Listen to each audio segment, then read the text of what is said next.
রসগোল্লাটা কতটা সুন্দর হয়েছে দেখুন, নরম তুলতুলে হয়েছে দেখুন, দেখলেই বুঝতে পারবেন, বুঝতে পারছেন? আর তখন রসটাও ভালোভাবে কিন্তু ঢুকে গেছে।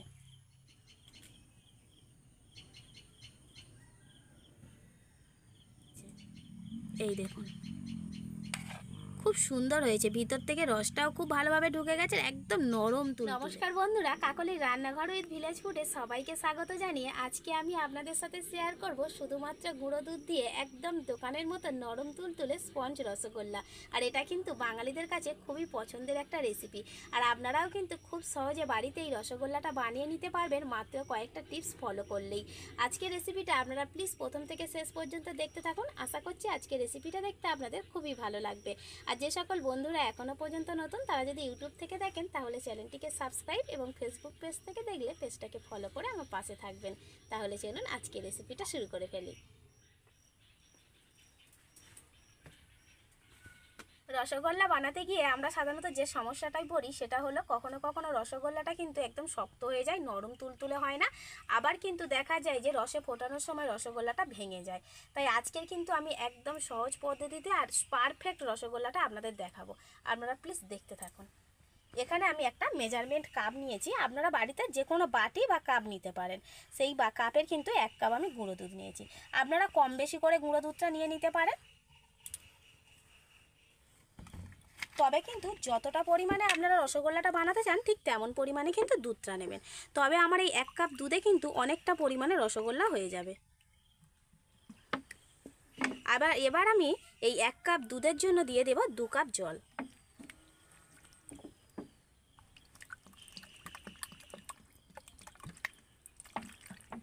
এবার জলের সাথে কিন্তু দুধটাকে খুব ভালো করে মেশাতে হবে।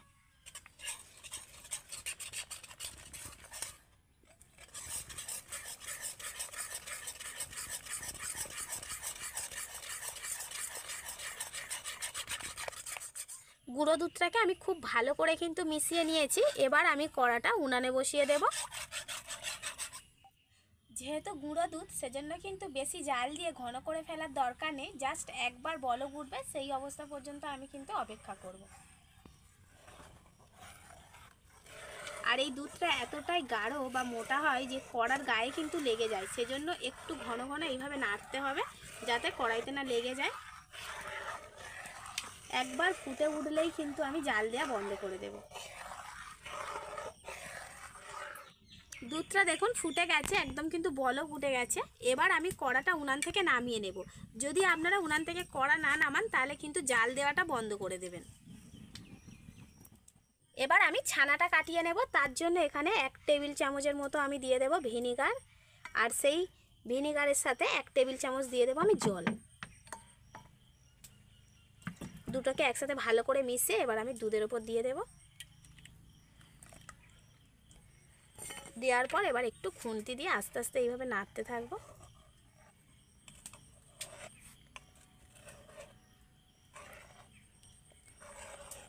আস্তে আস্তে কিন্তু ছানাটা কেটে যাবে, ছানা কাটা অলরেডি শুরু হয়ে গেছে। এই ছোট্ট ছোট্ট টিপসগুলো কিন্তু আপনারা ফলো করবেন আর লক্ষ্য রাখবেন। দেখুন বন্ধুরা, ছানাটা কত সুন্দর কেটে গেছে, এই দেখুন কত সুন্দরভাবে ছানাটা কেটে গেছে। আর জলটার রঙটা দেখুন হালকা সবুজ রঙের হয়ে গেছে। এবার কিন্তু বুঝে নিতে হবে যে ছানাটা খুব ভালোভাবে কেটে গেছে। এবার আমি ছানাটা জল ঝরিয়ে নেব। আমি একটা ছাঁকনি নিয়ে নিয়েছি, ছাঁকনির মধ্যে দিয়ে আমি কিন্তু ছানাটা জল ঝরিয়ে নেব। আর বেশ অনেকটা পরিমাণে কিন্তু ছানাটা হয়েছে।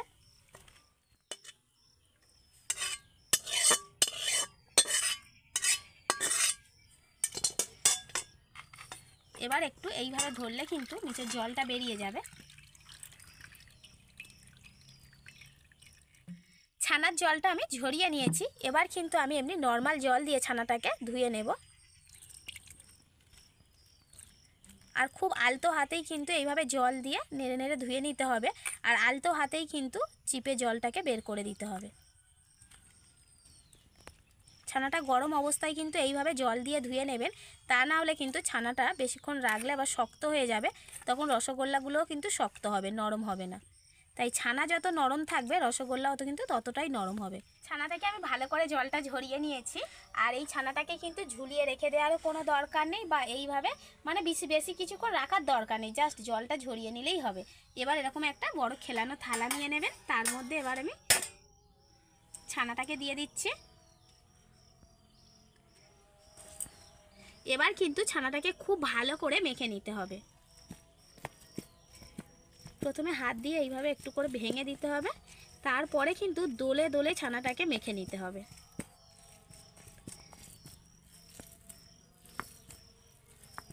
ছানার সাথে কিন্তু আমি কোনো রকম উপকরণ কিন্তু যোগ করব না, শুধুমাত্র এই ছানাটা দিয়েই আমি রসগোল্লাটা বানাবো।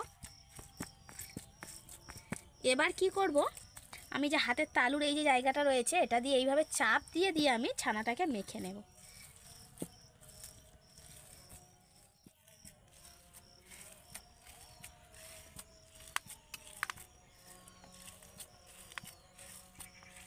একটু চাপ দিয়ে কিন্তু ছানাটা মেখে নিতে হবে।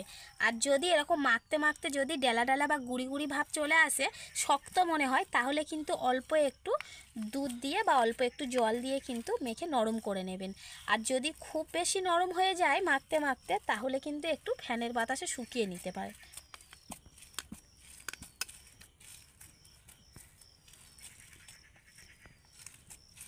আমার কিন্তু এখানে কিছুই করার দরকার নেই, এরকম মেশাতে মেশাতে কিন্তু হয়ে যাবে। আর এই যে ছানার মিশ্রণটা এইভাবে মেশাতে মেশাতে কিন্তু একটু নরম থাকতে হবে, সেটা কিন্তু লক্ষ্য রাখতে হবে। খুব বেশি নরম না, তাও নিজেরাই বুঝতে পারবেন মেশাতে মেশাতে।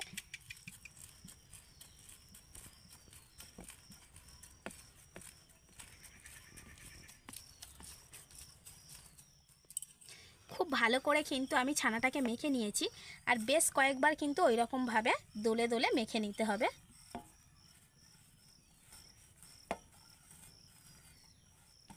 আর আমি দেখিয়ে দিচ্ছি, দেখুন কতটা সুন্দরভাবে মেখেছি, মানে একদম স্মুথ হয়ে গেছে। এই দেখুন, এরকমভাবে যদি টানা যায় বোঝা যাবে যে একদম স্মুথ হয়ে কিন্তু টানা যাচ্ছে, মানে কোনো রকম দানা দানা ভাবটা নেই ছানার মধ্যে।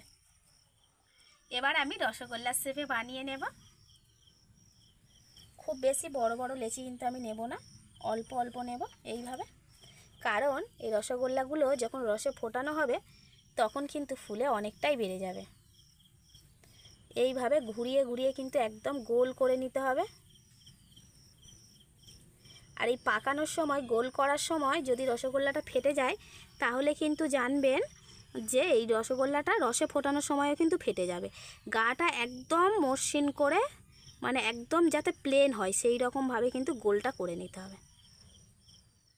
একটা দেখুন হয়ে গেছে, গাটা কতটা মসৃণ হয়েছে দেখুন। এইভাবে আমি সবগুলো বানিয়ে নেব।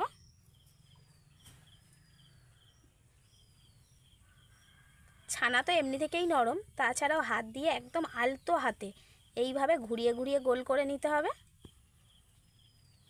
তারপর হাতের মধ্যে দিয়ে এইভাবে একটু নাড়ালে খুব সুন্দর একটা গোল শেপ চলে আসবে।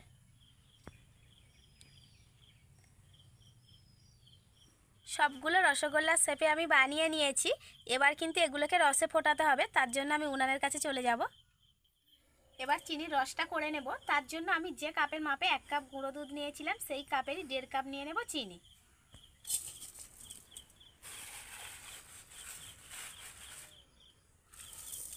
এবার এই 1.5 কাপ চিনির জন্য কিন্তু আমি 3 কাপ জল দিয়ে দেব।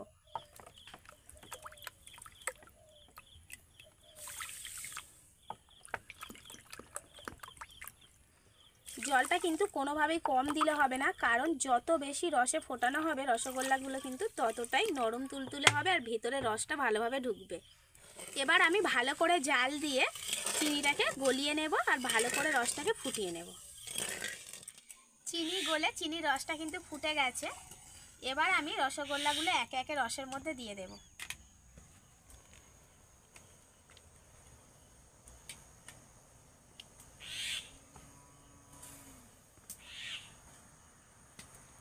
এবার আমি কিন্তু একদম গনগনে আছে প্রায় 15 মিনিটের মতো কিন্তু ফুটিয়ে নেব এই গোল্লাগুলোকে।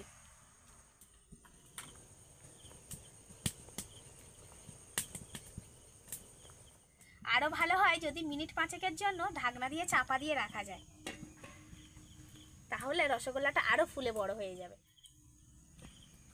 এই দেখুন শুধু রসগোল্লাগুলো ফুলে কত বড় বড় হয়ে গেছে।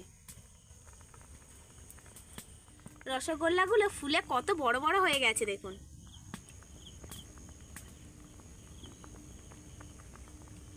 প্রায় 15 মিনিট কিন্তু হয়ে গেছে, আমি রসগোল্লাগুলোকে রসের মধ্যে ফুটিয়ে নিয়েছি।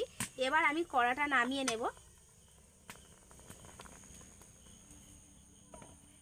আর এই গোল্লাগুলোকে নামানোর পরে কিন্তু এরকম ঢাকা দিয়ে যদি আরও 10 থেকে 15 মিনিট রাখা যায় তাহলে রসগোল্লাগুলো আরও বেশি ভালো হবে। বেশ কিছুক্ষণ আমি কিন্তু রসের মধ্যে ডুবিয়ে রেখেছিলাম, এবার আমি তুলে নেব। আর গরম গরম রসগোল্লা খেতেও কিন্তু খুবই ভালো লাগে। আর রসগোল্লাটা ফুলে কতটা বড় হয়েছে শুধু দেখুন।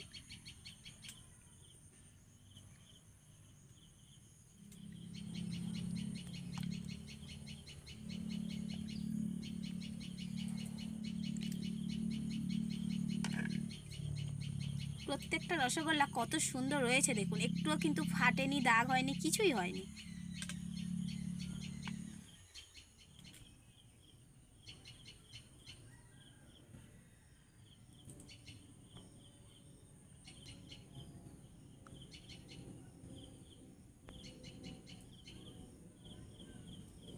রসগোল্লাগুলো আমি বাটির মধ্যে করে তুলে নিয়েছি, কি সুন্দর দেখতে লাগছে দেখুন।